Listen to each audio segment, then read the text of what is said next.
At 78, Rob Reiner finally tells the truth about Peter Falk, and it's not as polished as people expected. Rob Reiner, born Robert Norman Reiner on March 6, 1947, came into the world in the buzzing borough of the Bronx, surrounded by sharp wit, fast jokes, and non-stop creativity as the son of legendary comedian, writer, and filmmaker Carl Reiner. From an early age, Rob was dropped right into a world where performers, writers, and television trailblazers filled the Reiner home, swapping stories and ideas like it was second nature. That constant exposure didn't just entertain him. It quietly shaped his instincts and pushed him toward becoming a bold, outspoken artist with something to say.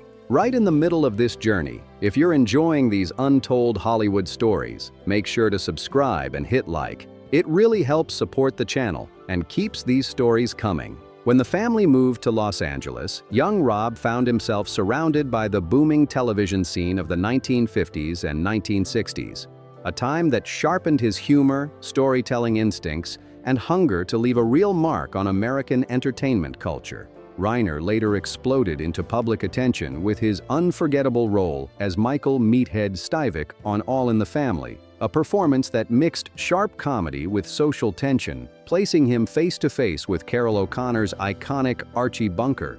Week after week, Reiner proved that comedy wasn't just about laughs. It could cut straight into the most explosive social debates of the time. Through sharp delivery and emotional balance, he tackled generational clashes, civil rights tensions, the Vietnam War, and rapidly shifting moral values, all without losing comedic impact or authenticity. His work didn't go unnoticed, earning him multiple Emmy Awards and cementing his reputation as an actor with razor-sharp timing and surprising emotional depth. Just as crucial, his years on the show quietly trained him behind the scenes. Writing, directing, and producing became part of his daily world, laying the groundwork for what would soon become a dramatic career pivot. When Reiner stepped away from acting, Hollywood quickly realized he wasn't just talented, he was dangerous in the best way. His directorial breakout came in 1984 with This Is Spinal Tap, a mockumentary that blindsided audiences and became an instant cultural obsession.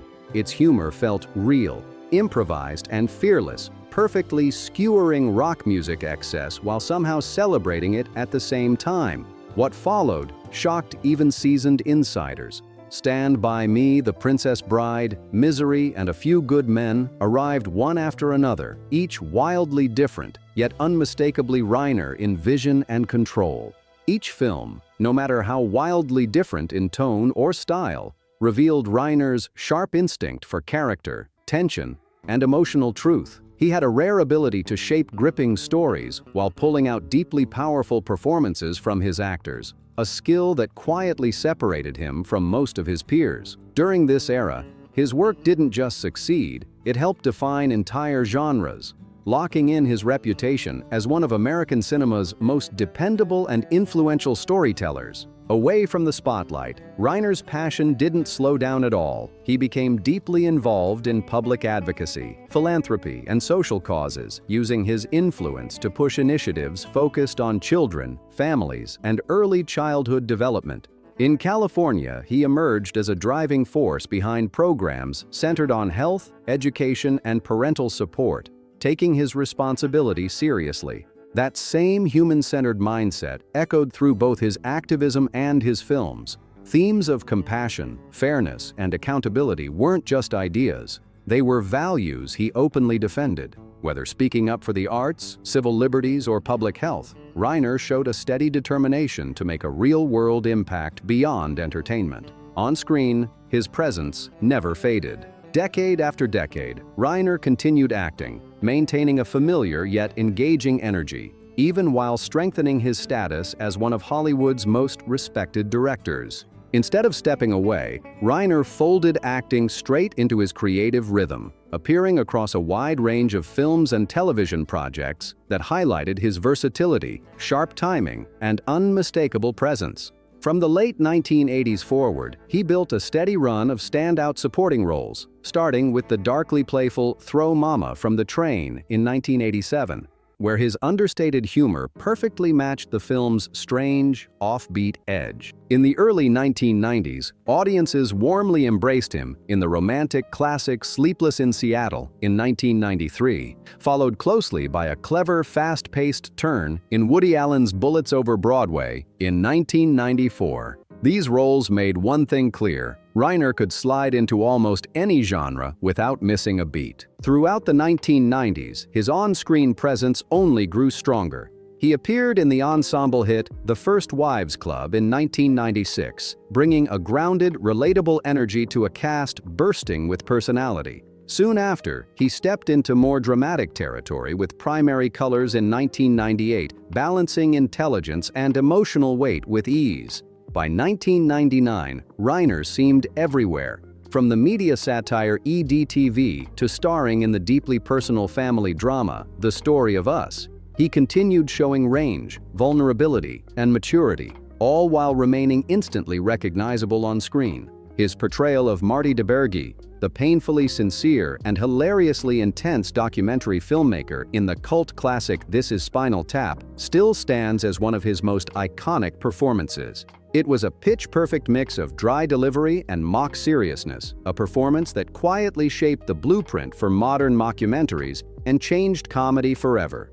Reiner didn't stop there. He continued sprinkling these sharp, meaningful acting moments throughout later projects like Alex and Emma in 2003 and especially Shock and Awe in 2017, where he stepped into a powerful supporting role within a politically charged story focused on journalism, truth, and civic duty. That choice reflected his long-standing interest in accountability and public responsibility. He also proved he wasn't afraid to laugh at himself. Reiner embraced self-aware cameos that leaned into parody, showing off his relaxed, good-natured humor. Whether appearing in Dickie Roberts' former child star in 2003 or making a surprise appearance on 30 Rock in 2010, he willingly played with his own public image.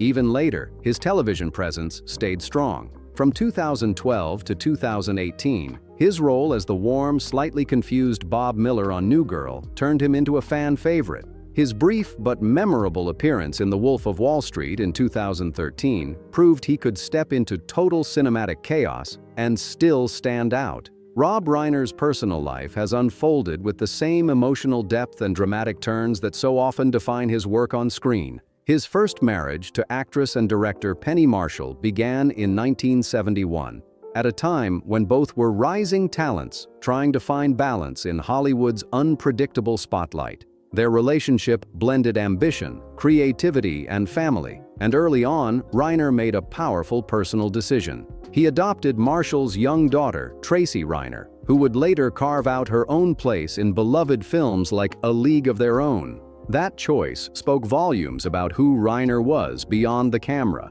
For him, family wasn't limited by biology, it was defined by commitment, care, and presence.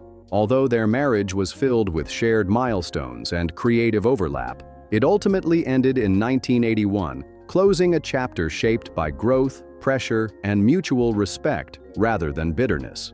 Years later, while directing the now iconic romantic comedy When Harry Met Sally, life echoed art in an unexpected way. During production, Reiner met photographer Michelle Singer, a meeting that quietly but dramatically shifted his personal path. That connection didn't stay off-screen. It pushed Reiner to rethink the film's original ending, guiding him toward the heartfelt conclusion audiences still celebrate today. The real-world influence behind that creative decision revealed just how deeply Singer affected him from the very beginning. Their bond grew steadily, rooted in warmth, shared creativity, and a grounded understanding of life both within and beyond Hollywood. By 1989, under Hollywood's relentless spotlight, Reiner stepped into a new phase of his life when he married Michelle Singer, launching a chapter built on stability and long-term partnership. Together, they created a lively, close-knit family, welcoming 3 children: Jake in 1991, Nick in 1993, and Roy in 1997, with each child adding fresh meaning and direction to Reiner's world.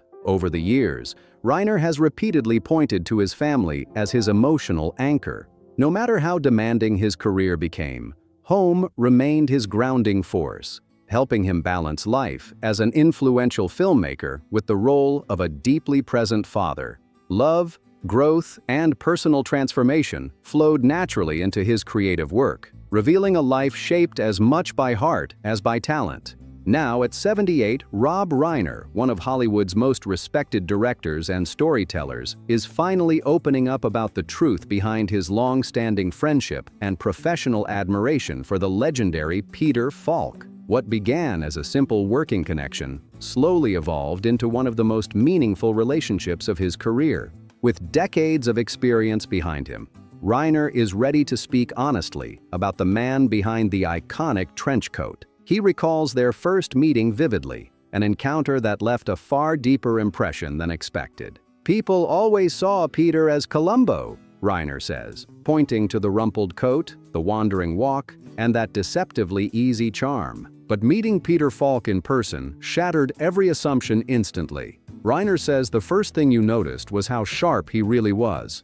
Sharper than anyone else in the room. He missed nothing, clocked everything, and his intelligence could feel almost intimidating, yet he carried it with genuine humility, never driven by ego or status. Over time, Reiner found himself drawn to Falk's rare energy, a mix of playful mischief and deep, lived-in wisdom. "Peter had this twinkle," Reiner explains, "a little spark that told you he was thinking 3 steps ahead of you, but he wasn't going to show it unless it made you laugh." According to Reiner, Falk had an uncanny ability to slice through Hollywood phoniness with ease, sometimes using nothing more than a perfectly timed question or a slow, knowing raised eyebrow. What truly set Falk apart, Reiner notes, wasn't just raw talent. It was the humanity he carried into every interaction, treating crew members, extras, and fellow actors with the same warmth and respect. That quiet kindness left a lasting mark on everyone around him. Reiner also reveals that Falk's relaxed screen presence was anything but accidental. "He worked incredibly hard," Reiner says. "People think Columbo just wandered onto the screen. No! Peter knew every beat, every word, every tiny detail. He rehearsed, revised, and rethought constantly because he believed the audience deserved authenticity." Reiner deeply admired how Falk fused meticulous preparation with an effortless looseness that made everything feel spontaneous. As Reiner talks about their friendship, his voice noticeably softens, moving past admiration for Falk the actor and settling into genuine affection for Falk the man. He remembers the humor that colored so many of their moments together, describing Peter as someone who could dissolve tension just by being himself. "If Peter sensed you were stressed, he'd drop some line or pull a face that cracked everything wide open," Reiner recalls. Falk had a quiet way of reminding people that life wasn't meant to be lived with your shoulders clenched and your guard always up. Speaking honestly now, Reiner admits Falk influenced him far more deeply than he ever said out loud. "He taught me that kindness lasts longer than fame," Reiner says. "That showing up for your work, for your people, for your principles matters more than any trophy you can put on a shelf." There's gratitude in Reiner's words, not just respect, as if Falk left a permanent imprint on how he approached both art and life. Near the end of his reflection, Reiner grows thoughtful, aware of time passing and legacies settling into place. "I think about him a lot lately.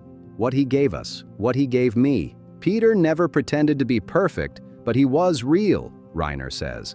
And in this business, that's rarer than people think. Though Falk has been gone for years, Reiner believes his spirit lives on through performances that still inspire new generations. For him, Falk remains not just a legend, but a friend whose presence shaped his life in lasting ways.